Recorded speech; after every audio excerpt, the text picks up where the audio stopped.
Are you wanting to feel a little bit more purposeful? Like you're working towards a big mission in life, like you've got this big purpose, yet you find yourself a little bit stuck?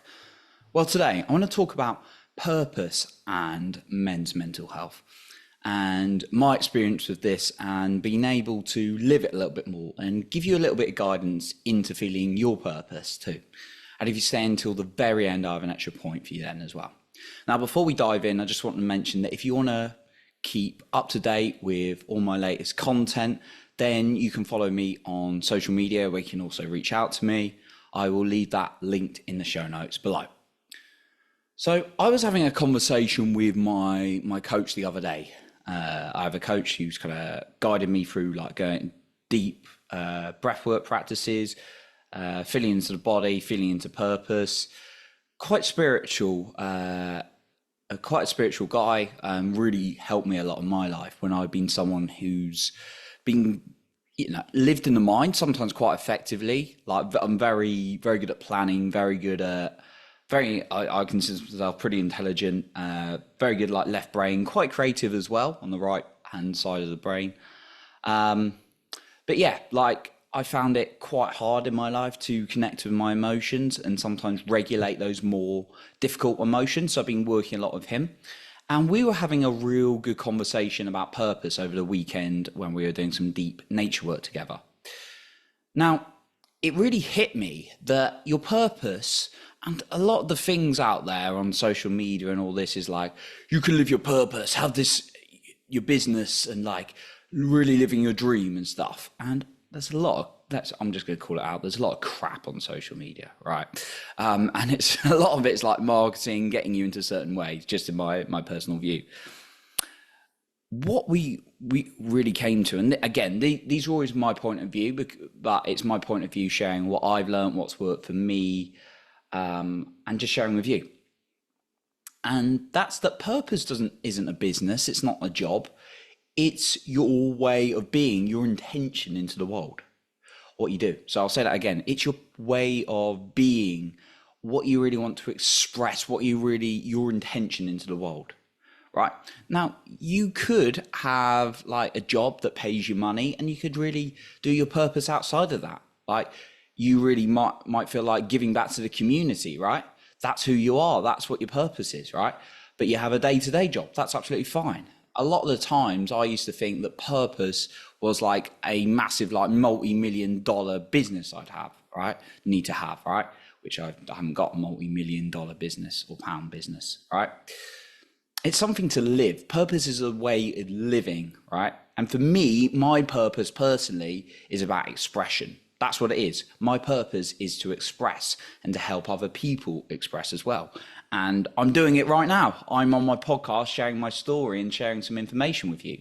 And then going to share some guidance for you as well, right? That is me living my purpose, right? I do other things for money, right?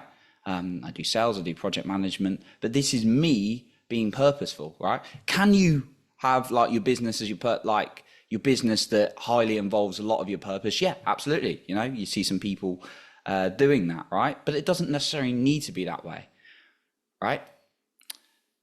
We see a lot of people talk about purpose in today, and I just wanted to share this with you today. Now, how does it help you by being like, right, I need to find my purpose. I need to find my purpose. I need to have this big job, this big like business to be my purpose, and then trying to think what it is, right? Because what I've learned is purpose is a way of feeling, not a thing you can think into. It's something that really is your gift, that's a way of expression. It comes from your heart, it comes from your body. It does not come from intellectualizing it. And that was a big aha moment for me. Okay, so here's some guidance into trying to figure out how you can be more purposeful, because when I've lived more purposeful, it's really helped my mental health and my growth, because it's like, right, I've got a meaning why I'm on this planet to do, right? And then it gives me a real drive, right? So the first thing, what feels great in your body? Like not intellectually like, oh, that'd be a good idea. What genuinely gives you energy in your body, right?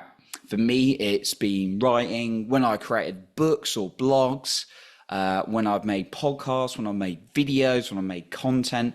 I get so much energy because I am expressing that is my purpose. So what is it for you? It may be the same, it may be completely different, which is brilliant. Whatever it is for you, what really gives you energy in your body, right? The second one, how can you add more of that in to your life, right? How can you schedule more of it into your life, right?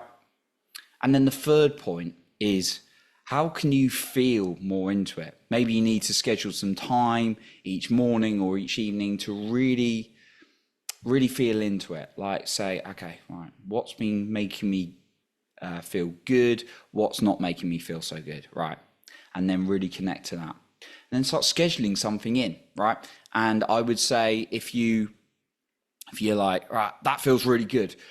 Never make a decision. I learned this from Tony Robbins. Never make a decision or leave the sight of a decision without taking action towards it. So if you're like, right, this would be amazing to do, you're like, right, I really feel like a lot of energy or calling to do this activity, right?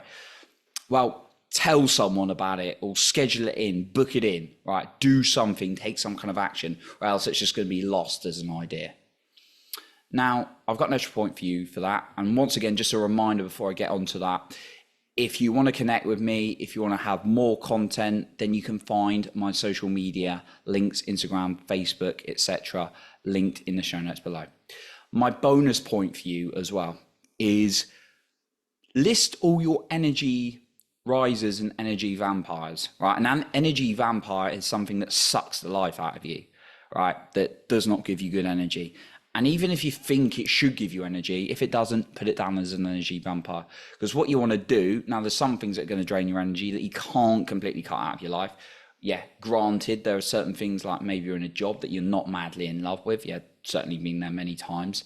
But if you've got lots of things that are energy vampires and you really don't need them, then maybe start considering how you can cut or reduce some of these a little bit more. And then the energy risers, put more of them into your life, right? If it's a certain person or group of people or a certain activity, no matter how silly it seems, that gives you energy, right? Don't judge yourself on it. Just add more of that into your life, right? For me, it's crazy. I love like going through my spreadsheets, right? I'm a bit of a like Google Sheets fanatic. I love it. Like, I'm not the most educated on all the formulas, all the fancy things you can do, but I do really enjoy doing it, right? So list your energy risers as well.